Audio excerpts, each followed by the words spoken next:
Hi there! I wanted to do something for all you kids stuck at home because of COVID, so I decided to read you stories from the Book of Dragons by Nesbit, who, for all you Harry Potter fans out there, was one of the authors that J.K. Rowling said inspired her. Enjoy!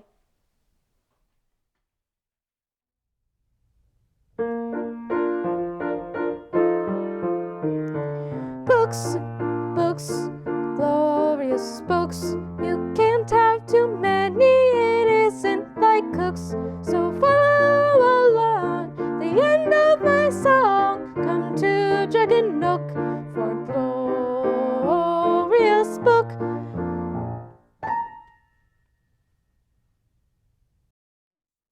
The Book of Dragons by E. Nesbit. Chapter 1. The Book of Beasts. He happened to be building a palace when the news came, and he left all the bricks kicking about the floor for Nurse to clear up. But then the news was rather remarkable news. You see, there was a knock at the front door and voices talking downstairs, and Lionel thought it was the man come to see about the gas, which had not been allowed to be lighted since the day when Lionel made a swing by tying his skipping rope to the gas bracket. And then, quite suddenly, Nurse came in and said, "Master Lionel, dear, they've come to fetch you to go and be king."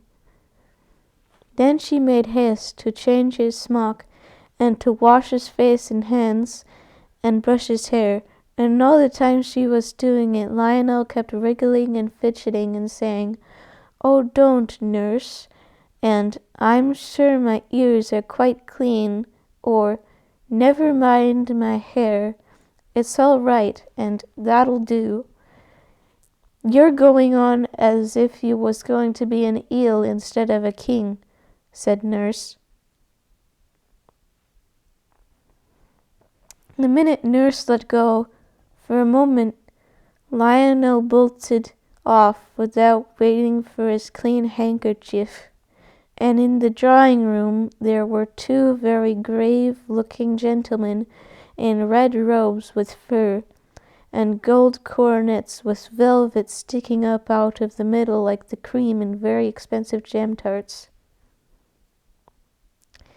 They bowed low to Lionel, and the gravest one said, "Sire, your great-great-great-great-great-great-great-great-grandfather, the king of this country, is dead, and now you have got to come and be king."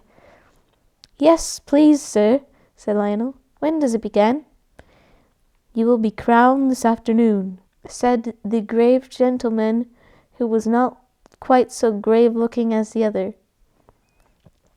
"Would you like me to bring Nurse, or what time would you like me to be fetched? And hadn't I better put on my velvet suit with the lace collar?" said Lionel, who had often been out to tea. "Your Nurse will be removed to the palace later. No, never mind about changing your suit. The royal robes will cover all that up." The grave gentleman led the way to a coach with 8 white horses, which was drawn up in front of the house where Lionel lived. It was number 7 on the left-hand side of the street as you go up. Lionel ran upstairs at the last minute, and he kissed Nurse and said, "Thank you for washing me. I wish I'd let you do the other ear. No, there's no time now. Give me the hanky. Goodbye, Nurse." "Goodbye, ducky," said Nurse. "Be a good little king now, and say please and thank you. And remember to pass the cake to the little girls, and don't have more than 2 helps of anything." So off went Lionel to be made a king. He had never expected to be a king any more than you have, so it was all quite new to him. So new that he had never even thought of it. And as the coach went through the town, he had to bite his tongue to be sure it was real, because if his tongue was real, it showed he wasn't dreaming. half an hour before he had been building with bricks in the nursery, and now the streets were all fluttering with flags. Every window was crowded with people waving handkerchiefs and scattering flowers. There were scarlet soldiers everywhere along the pavements, and all the bells of all the churches were ringing like mad, and like a great song to the music of their ringing, he heard thousands of people shouting, "Long live Lionel! Long live our little king!" He was a little sorry at first that he had not put on his best clothes, but he soon forgot to think about that. As they went along, the grave gentlemen, who were the Chancellor and the Prime Minister, explained the things which Lionel did not understand. "I thought we were a republic," said Lionel. "I'm sure there hasn't been a king for some time." "Sire, your great grandfather's death happened when my grandfather was a little boy," said the Prime Minister, "and since then your loyal people have been saving up to buy you a crown. So much a week, you know. According to people's means, 6 pence a week from those who have first-rate pocket money, down to a halfpenny a week from those who haven't so much. You know it's the rule that the crown must be paid for by the people." "But hadn't my however much it is, grandfather a crown?" "Yes, but he sent it to be tinned over for fear of vanity, and he had all the jewels taken out, and sold them to buy books. He was a strange man, a very good king he was, but he had his faults. He was fond of books. Almost with his last breath he sent the crown to be tinned, and he never lived to pay the tinsmith's bill." Here the Prime Minister wiped away a tear, and just then the carriage stopped and Lionel was taken out of the carriage to be crowned. Being crowned is much more tiring work than you would suppose, and by the time it was over, and Lionel had worn the royal robes for an hour or two, and had his hand kissed by everybody whose business it was to do it, he was quite worn out, and he was very glad to get into the palace nursery. Nurse was there, and tea was ready, seedy cake and plummy cake, and jam and hot buttered toast, and the prettiest china with red and gold and blue flowers on it, and real tea, and as many cups of it as you liked. After tea, Lionel said, "I think I should like a book. Will you get me one, Nurse?" "Bless the child," said Nurse. "You don't suppose you've lost the use of your legs with just being a king? Run along, do, and get your books yourself." So Lionel went down into the library.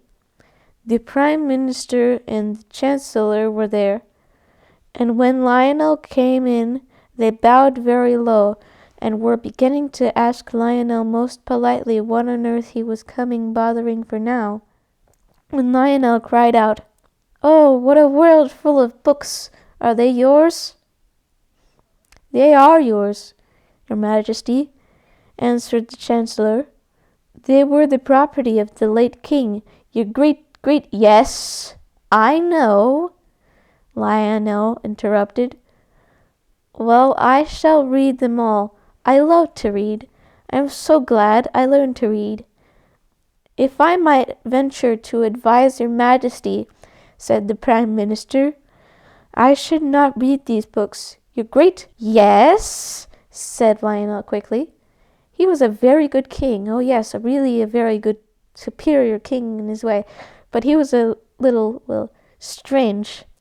"Mad?" asked Lionel cheerfully. No. Both the gentlemen were sincerely shocked. "Not mad, but if I may express it so, he was too clever by half, and I should not like a little king of mine to have anything to do with his books." Lionel looked puzzled. "The fact is," the Chancellor went on, twisting his red beard in an agitated way, "your great—" "Go on," said Lionel. "Was called a wizard." "But he wasn't." "Of course not. A most worthy king was your great—" "I see. But I wouldn't touch his books." "Just this one," cried Lionel, laying his hands on the cover of a great brown book that lay on the study table. It had gold patterns on the brown leather, and gold clasps with turquoises and rubies in the twists of them, and gold corners, so that the leather should not wear out too quickly. "I must look at this one," Lionel said, for on the back, in big letters, he read, "The Book of Beasts." The Chancellor said, "Don't be a silly little king." But Lionel had got the gold clasps undone, and he opened the first page, and there was a beautiful butterfly all red and brown and yellow and blue, so beautifully painted that it looked as if it were alive. "There," said Lionel, "isn't that lovely? Why—" But as he spoke, the beautiful butterfly fluttered its many-colored wings on the yellow old page of the book and flew up and out of the window. "Well," said the Prime Minister, as soon as he could speak for the lump of wonder that had got into his throat and tried to choke him. "That's magic, that is." But before he had spoken, the king had turned the next page, and there was a shining bird, complete and beautiful in every blue feather of him. Under him was written, "Blue Bird of Paradise." And while the king gazed enchanted at the charming picture, the blue bird fluttered his wings on the yellow page and spread them and flew out of the book. Then the Prime Minister snatched the book away from the king and shut it up on the blank page where the bird had been, and put it on a very high shelf. And the Chancellor gave the king a good shaking, and said, "You are naughty, disobedient little king," and was very angry indeed. "I don't see that I've done any harm," said Lionel. He hated being shaken, as all boys do. "No harm?" said the Chancellor. "Ah, but what do you know about it?" "That's the question. How do you know what might have been on the next page? A snake or a worm, or a centipede or a revolutionist, something like that." "Well, I'm sorry if I've vexed you," said Lionel. "Come, let's kiss and be friends." So he kissed the Prime Minister, and they settled down for a nice quiet game of noughts and crosses, while the Chancellor went to add up his accounts. So they're playing tic-tac-toe. But when Lionel was in bed, he could not sleep for thinking of the book. And when the full moon was shining with all her might and light, he got up and crept down to the library and climbed up and got the Book of Beasts. He took it outside to the terrace, where the moonlight was as bright as day, and he opened the book and saw the empty pages with the butterfly and blue bird of paradise underneath. And then he turned the next page. There was some sort of red thing sitting under a palm tree, and under it was written, "Dragon." The dragon did not move, and the king shut up the book rather quickly and went back to bed. But the next day he wanted another look, so he took the book out into the garden, and when he undid the clasps with the rubies and the turquoises, the book opened all by itself at the picture with dragon underneath, and the sun shone full on the page. And then, quite suddenly, a great red dragon came out of the book and spread vast scarlet wings and flew away across the garden to the far hills. And Lionel was left with the empty page before him, for the page was quite empty except for the green palm tree and the yellow desert. and the little streaks of red where the paintbrush had gone outside the pencil outline of the red dragon. And then Lionel felt that he had indeed done it. He had not been king 24 hours, and already he had let loose a red dragon to worry his faithful subjects' lives out, and they had been saving up so long to buy him a crown and everything. Lionel began to cry. The Chancellor and the Prime Minister and the nurse all came running to see what was the matter, and when they saw the book, they understood, and the Chancellor said, "You naughty little king, put him to bed, nurse, and let him think over what he's done." "Perhaps, my lord," said the Prime Minister, "we'd better first find out just exactly what he has done." Then Lionel, in floods of tears, said, "It's a red dragon, and it's gone flying away to the hills, and I am so sorry, and oh, do forgive me." But the Prime Minister and the Chancellor had other things to think of than forgiving Lionel. They hurried off to consult the police and see what could be done. Everyone did what they could. They sat on committees and stood on guard and lay in wait for the dragon, but he stayed up in the hills, and there was nothing more to be done. The faithful nurse, meanwhile, did not neglect her duty. Perhaps she did more than anyone else, for she put him to bed without his tea, and when it got dark, she would not give him a candle to read by. "You are a naughty little king," she said, "and nobody will love you." The next day the dragon was still quiet, though the more poetic of Lionel's subjects could see the redness of the dragon shining through the green trees quite plainly. So Lionel put on his crown and sat on his throne and said he wanted to make some laws, and I need hardly say that though the Prime Minister and the Chancellor and the nurse might have the very poorest opinion of Lionel's private judgment, the minute he got on his throne and set his crown on his head, he became infallible, which means that everything he said was right, and that he couldn't possibly make a mistake. So when he said, "There is to be a law forbidding people to open books in schools or elsewhere," he had the support of at least half of his subjects, and the other half, the grown-up half, pretended to think he was quite right. Then he made a law that everyone should always have enough to eat, and this pleased everyone except the ones who had always had too much. And when several other nice new laws were made and written down, he went home and made mud houses and was very happy. And he said to his nurse, "People will love me now. I've made such a lot of pretty new laws for them." But nurse said, "Don't count your chickens, my dear. You haven't seen the last of that dragon yet."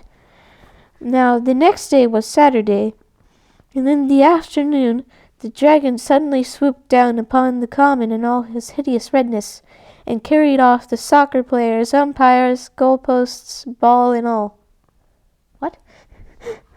Then the people were very angry indeed, and they said, "We might as well be a republic, after saving up all these years to get his crown and everything." And wise people shook their heads and foretold a decline in the national love of sport. And indeed, soccer was not at all popular for some time afterward. Lionel did his best to be a good king during the week, and the people were beginning to forgive him for letting the dragon out of the book. After all, they said, soccer is a dangerous game, and perhaps it is wise to discourage it.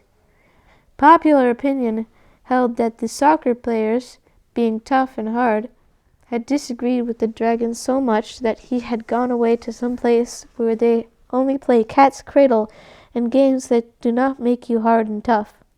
All the same, Parliament met on the Saturday afternoon, a convenient time, for most of the members would be free to attend to consider the dragon. But unfortunately, the dragon, who had only been asleep, woke up because it was Saturday, and he considered the parliament, and afterwards there were not so many members left. So they tried to make a new parliament, but being member of parliament had somehow grown as unpopular as soccer playing, and no one would consent to be elected, so they had to do without a parliament. When the next Saturday came around, everyone was a little nervous. But the red dragon was pretty quiet that day and only ate an orphanage. Lionel was very, very unhappy. He felt that it was his disobedience that had brought this trouble on the parliament and the orphanage and the soccer players, and he felt that it was his duty to try and do something. The question was, what? The bluebird that had come out of the book used to sing very nicely in the palace rose garden, and the butterfly was very tame, and would perch on his shoulder when he walked among the tall lilies. So Lionel saw that all the creatures in the book of beasts could not be wicked, like the dragon, and he thought, suppose I could get another beast out who would fight the dragon. So he took the book of beasts out into the rose garden and opened the page next to the one where the dragon had been just a tiny bit to see what the name was. He could only see Cora, but he felt the middle of the page swelling up thick with the creature that was trying to come out, and it was only by putting the book down and sitting on it suddenly very hard that he managed to get it shut. Then he fastened the clasps with the rubies and turquoises in them, and sent for the chancellor, who had been ill since Saturday, and so had not been eaten with the rest of the parliament. And he said, "What animal ends in Cora?" The chancellor answered, "The manticora, of course." "What is he like?" asked the king. "He is the sworn foe of dragons," said the chancellor.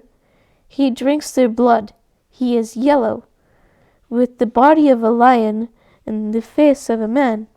I wish we had a few manticoras here now, but the last died hundreds of years ago. Worse luck."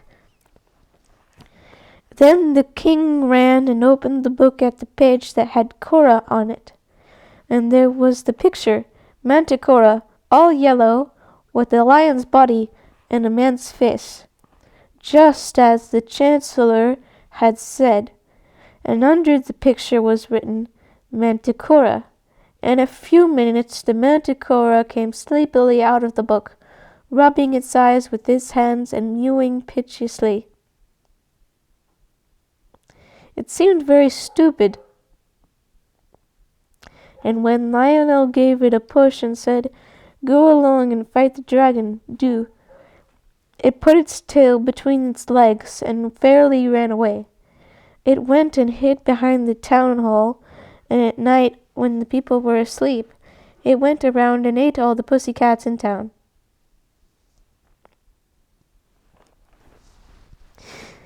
And then it mewed more than ever, and on the Saturday morning, when people were a little timid about going out, because the dragon had no regular hour for calling, the manticora went up and down the streets and drank all the milk that was left in the cans at the doors for people's teas, and it ate the cans as well.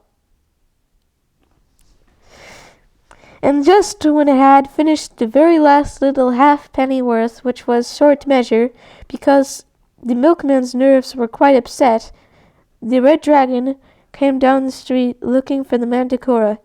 It edged off when it saw him coming, for it was not at all the dragon-fighting kind, and seeing no other door open, the poor hunted creature took refuge in the general post office, and there the dragon found it, trying to conceal itself among the 10 o'clock mail. The dragon fell on the manticora at once, and the mail was no defense. The mewings were heard all over the town. All the kitties and the milk the manticora had seemed to have strengthened its mew wonderfully. Then there was a sad silence, and presently the people whose windows looked that way saw the dragon come walking down the steps of the General Post Office, spitting fire and smoke, together with tufts of manticora fur and the fragments of the registered letters. Things were growing very serious. However popular the king might become during the week, the dragon was sure to do something on Saturday to upset the people's loyalty. The dragon was a perfect nuisance for the whole of Saturday, except during the hour of noon, and then he had to rest under a tree, or he would have caught fire from the heat of the sun. You see, he was very hot to begin with. At last came a Saturday when the dragon actually walked into the royal nursery and carried off the king's own pet rocking horse. Then the king cried for 6 days, and on the 7th he was so tired that he had to stop. He heard the bluebird singing among the roses, and saw the butterfly fluttering among the lilies, and he said, "Nurse, wipe my face, please. I am not going to cry any more." Nurse washed his face, and told him not to be a silly little king. "Crying," said she, "never did anyone any good yet." "I don't know," said the little king. "I seem to be better, and to hear better, now that I've cried for a week. Now, nurse dear, I know I'm right, so kiss me in case I never come back. I must try to see if I can't save the people." "Well, if you must, said nurse. "But don't tear your clothes or get your feet wet." So off he went. The bluebird sang more sweetly than ever, and the butterfly shone more brightly, as Lionel once more carried the book of beasts out into the rose garden, and opened it very quickly, so that he might not be afraid and change his mind. The book fell open wide, almost in the middle, and there was written at the bottom of the page, "Hippogriff."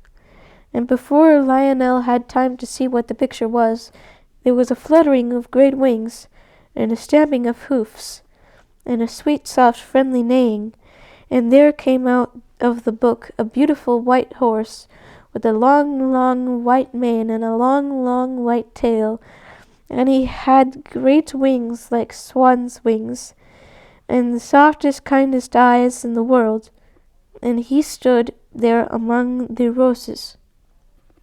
The hippogriff rubbed its silky soft, milky white nose against the little king's shoulder, and the little king thought, "But for the wings you are very like my poor, dear, lost rocking horse." And the bluebird's song was very loud and sweet. Then suddenly the king saw coming through the sky the great straggling, sprawling, wicked shape of the red dragon, and he knew at once what he must do.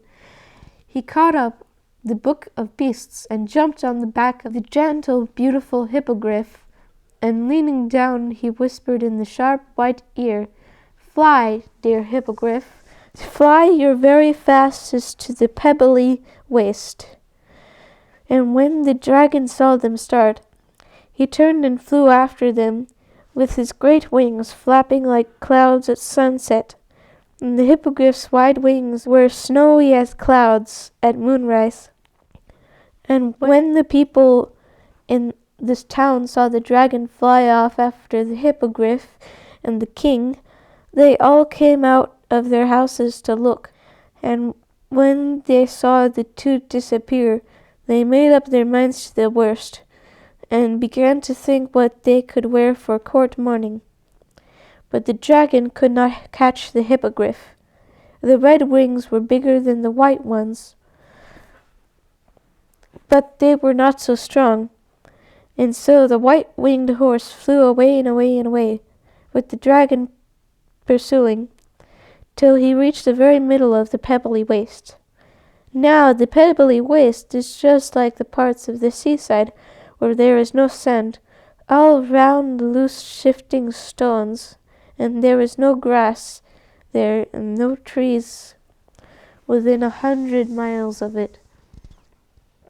Lionel jumped off the white horse's back in the very middle of the pebbly waste, and he hurriedly unclasped the Book of Beasts and laid it open on the pebbles.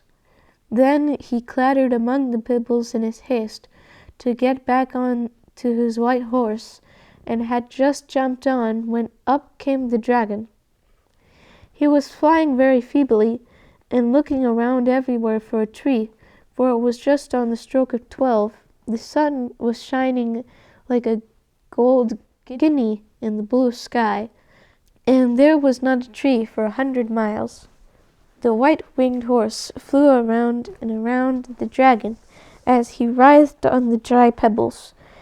He was getting very hot. Indeed, parts of him even had begun to smoke. He knew that he must certainly catch fire in another minute unless he could get under a tree. He made a snatch with his red claws at the king and Hippogriff, but he was too feeble to reach them, and besides, he did not dare to over-exert himself for fear that he should get any hotter. It was then that he saw the Book of Beasts lying on the pebbles, open at the page with dragon written at the bottom. He looked, and he hesitated, and he looked again, and then, with one last squirm of rage, the dragon wriggled himself back into the picture and sat down under the palm tree, and the page was a little singed as he went in. As soon as Lionel saw that the dragon had really been obliged to go and sit under his own palm tree, because it was the only tree there, he jumped off his horse and shut the book with a bang. "Oh, hurrah!" he cried. "Now we really have done it." And he clasped the book very tightly with the turquoise and ruby clasps. "Oh, my precious Hippogriff," he cried, "you are the bravest, dearest, most beautiful—" "Hush," whispered the Hippogriff modestly. "Don't you see that we are not alone?" And indeed, there was quite a crowd round them on the pebbly waste. The Prime Minister and the Parliament, and the soccer players, and the orphanage, and the Manticora, and the rocking horse, and indeed everyone who had been eaten by the dragon. You see, it was impossible for the dragon to take them into the book with him. It was a tight fit even for one dragon, so of course he had to leave them outside. They all got home somehow, and all lived happily ever after.